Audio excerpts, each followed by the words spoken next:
Friend, अभी 2 दिन पहले मेरे पास एक हमारे सब्सक्राइबर भाई का कॉल आया था और बोला था कि मेरे साथ एक प्रॉब्लम बन गया है। मेरी शॉप के नज़दीक ही एक कस्टमर रहती थी जो कि Redmi 9A फ़ोन लेकर आई थी फोल्डर डालने के लिए। मैंने 800 रुपये का उसका फोल्डर डाल दिया और फोल्डर डालने के बाद पता चला कि उसमें लॉक भी लगा हुआ है। तो वो लेटेस्ट मेरी जानकारी की थी, तो मैंने विदाउट बिल डब्बा के फ़ोन को अनलॉक कर दिया। और बाद में 2 दिन बाद पता चलता है कि मेरी शॉप पर पुलिस वाले आ गए। अब वो मेरे से पूछ रहे हैं कि अभी मैंने कुछ दिन पीछे सुना था कि सर मोबाइल यूनियन बनना है मोबाइल वालों के लिए, वो यूनियन बना है या नहीं बना है। तो मैंने भी बोल दिया कि सुना तो मैंने भी था और हो सकता है कि आप लोगों ने भी सुना है, बट आज के टाइम पर मोबाइल यूनियन का जो नाम है वो दबा पड़ा है। ना तो मोबाइल यूनियन बना और ना ही इस टॉपिक पर अब कोई वीडियो है, ना ही कोई चर्चा है। चलो ठीक है, इस वीडियो पर हम इसी टॉपिक पर चर्चा करते हैं, बात करते हैं और उस भाई के साथ जो प्रॉब्लम आई है उसकी थोड़ी सी मैं हिस्ट्री बताता हूँ। और साथ ही अगर आपकी शॉप पर भी पुलिस वाले आ जाते हैं, आप भी इस केस में फंस जाते हैं, इस तरीके के केस में फंस जाते हैं, तो पुलिस वाले आपसे क्या क्या क्वेश्चन करने वाले हैं और कितना दंड डालने वाले हैं, तो वीडियो को पूरा देखिएगा। इस वीडियो में आपको काफ़ी ज़्यादा जानकारी मिलेगी। अगर आप फंस चुके हैं तो कैसे बचना है और आपको क्या क्या नहीं करना है। तो फ्रेंड, अभी 2 दिन पहले ही मेरे पास कॉल आया था हमारे सब्सक्राइबर भाई का। उनकी शॉप पर Redmi 9A फ़ोन आया था फोल्डर डालने के लिए। हो सकता है कि आपके पास भी फोल्डर डालने के लिए फ़ोन आया और उसमें लॉक भी डला हुआ है और उसको लॉक पता नहीं है, यानी कि फोल्डर भी डाल दिया और आपने फ़ोन को अनलॉक भी कर दिया। अब वो पता चलता है कि वो फ़ोन चोरी का है, तो आपके पास पुलिस वाले आ सकते हैं। अगर पीछे से जो मोबाइल ओनर है उसने ट्रेसिंग पे डाल रखा है या फिर कंप्लेन कर रखा है, रिपोर्ट कर रखी है उस फ़ोन के बारे में, तो हो सकता है कि आपकी शॉप पर पुलिस वाले आ सकते हैं। तो वो क्या क्या क्वेश्चन करेंगे उससे पहले मैं आपको बता देता हूँ उस भाई के साथ क्या क्या प्रॉब्लम आई है।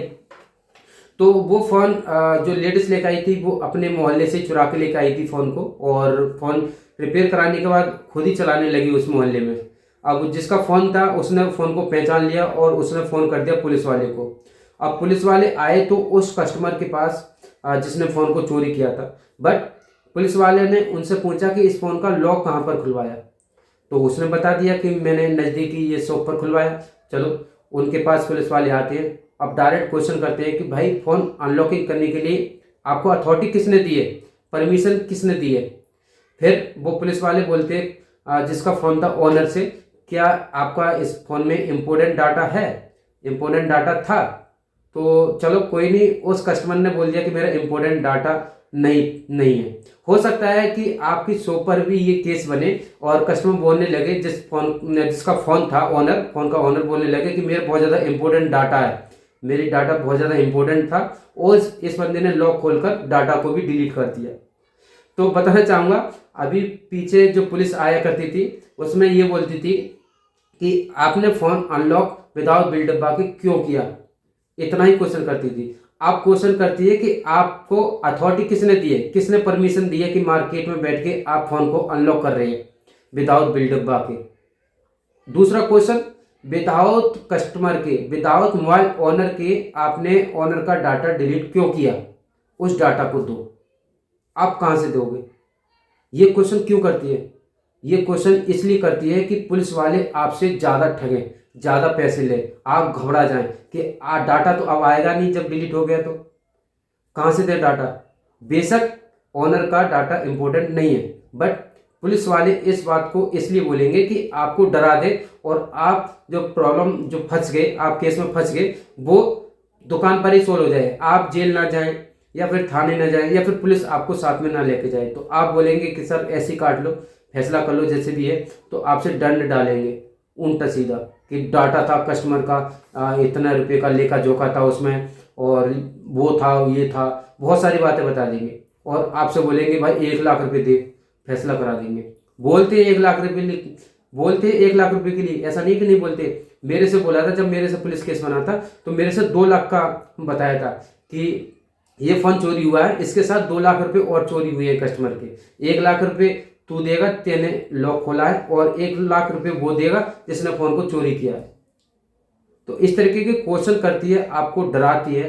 तो आपको करना क्या है, अगर आप फंस गए हैं तो आपको करना यह है कि आप नज़दीक में ये देखो, अगर आप गांव में रहते हैं तो आप प्रधान से कांटेक्ट करो, अगर टाउन में रहते हैं तो अपने चेयरमैन से कांटेक्ट करो, या फिर कोई अच्छा नागरिक है जो कि सरकारी बंदा हो, तो उनसे कांटेक्ट करो कि हमारी जो प्रॉब्लम है वो सॉल्व करवाए, और उस केस में आप निकल जाएंगे। दंड तो देना पड़ेगा, थोड़ा बहुत देना पड़ेगा, हो सकता है कि ना भी देना पड़े, बट जो आपके नज़दीक में कोई सरकारी बंदा है, कोई जॉब करता है सरकारी, उनसे आप कांटेक्ट करो और वो आपकी प्रॉब्लम को सॉल्व करा देंगे। ठीक है, एक तो ये ऑप्शन हो गया। दूसरे केस में अगर आपकी शॉप पर पुलिस वाले आ गए हैं और वो नहीं मान रहे हैं, आपको लेके ही जा रहे हैं, तो उस कंडीशन में आप बोल सकते हैं सर मेरे से बहुत बड़ा गलती हो गया, मैं आगे से अनलॉकिंग नहीं करूंगा। आप जो दंड देना चाहते हैं वो दंड दे दो मेरे लिए, बट प्रॉब्लम को या फिर केस को यहीं पर सोल्व कर लो। नहीं मानते हैं तो आप थाने चले जाएंगे।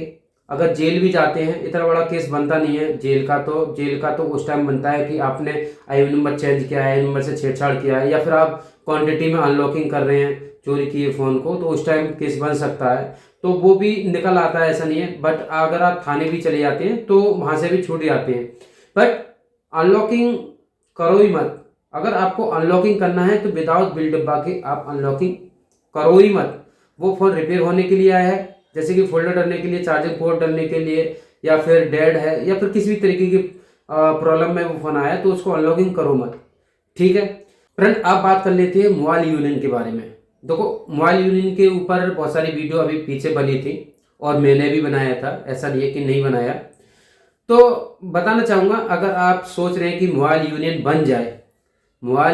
बन जाए और हम मोबाइल अनलॉकिंग करें धुआंधार, तो भाई ये नहीं हो सकता है। मैंने पहले ही बता दिया कि मोबाइल यूनियन नहीं बनेगा। अगर बन भी जाता है तो उससे आपको कोई भी बेनिफिट नहीं मिलेगा, क्योंकि सरकार नहीं चाहती है कि विदाउट बिल डिब्बा के या फिर विदाउट सर्विस सेंटर के फ़ोन अनलॉकिंग हो। आज के टाइम पर तो इतनी हार्ड सिक्योरिटी आ रही है कि फ़ोन अनलॉकिंग नहीं हो पा रहा, ऑनलाइन अनलॉक हो पा रहे हैं। अगर अनलॉक हो भी रहा है तो शायद डेड हो जा रहा है, पोर्ट भी नहीं बना रहा है, ऐसे केसेस भी देखने के लिए मिल रहा है।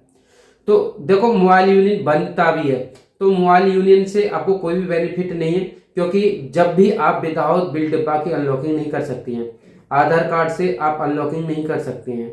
अगर आप आज के टाइम पर भी विदाउट बिल डिब्बा के नहीं कर सकते और उस टाइम यूनियन बनने के बाद भी विदाउट बिल डिब्बा के नहीं कर सकते, तो यूनियन बनने का क्या फ़ायदा है? यूनियन का आपका ईयरली चार्ज, मंथली चार्ज, जो भी चार्ज है वो हो जाएगा, तो उससे आपको कोई बेनिफिट नहीं है। आप ये सोच रहे हैं कि मैं आधार कार्ड से या फिर कोई कस्टमर के डॉक्यूमेंट से फ़ोन को अनलॉकिंग कर दूं और मेरे से केस ना बने।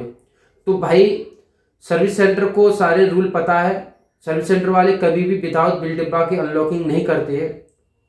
आप आधार कार्ड साथ में ले सकते हैं बिल डिब्बा के, बट ओनली आधार कार्ड से आपको कोई भी फ़ोन अनलॉकिंग नहीं करना है। अगर फ़ोन ज़्यादा पुराना है तो आप देख लेना अपने रिस्क पर, बट कोशिश ये रहे कि आप अनलॉकिंग बिल्कुल भी ना करें। तो ये सारे सवाल जवाब है वो पुलिस वाले करेंगे आपकी शॉप पर। आपको बिल्कुल भी नहीं डरना है, उनसे ये बोलना है कि सर मेरे से बहुत बड़ी गलती हो गई है, मैं आगे से अनलॉकिंग नहीं करूँगा और आगे से मैं गलती करता हूँ तो मेरे लिए दंड देना, इस बार आप छोड़ दो। तो हो सकता है कि कुछ चार्ज लेके, कुछ पैसे दे के फैसला हो जाए, बट अनलॉकिंग आप विदाउट बिल डब्बा के नहीं करो तो अच्छा ही अच्छा है। और बहुत ज़्यादा रिस्क है, वो बढ़ता जा रहा है। मोबाइल यूनियन के चक्कर में मत पड़ो, क्योंकि उसमें भी आप विदाउट बिल डब्बा की अनलॉकिंग नहीं करेंगे। अगर कोई सरकार से परमिशन मिल जाती है कि आधार कार्ड से आप अनलॉकिंग कर सकते हैं तो वो बात की बात है, बट मुझे नहीं लगता कि सरकार भी अनुमति दे कि आधार कार्ड से फ़ोन अनलॉकिंग कर सकता है बंदा। तो बताना चाहूँगा, आधार कार्ड हर कोई बंदा जो फ़ोन चोरी करके लेकर आया है वो भी दे देता है, तो उससे आधार कार्ड नहीं लेना है।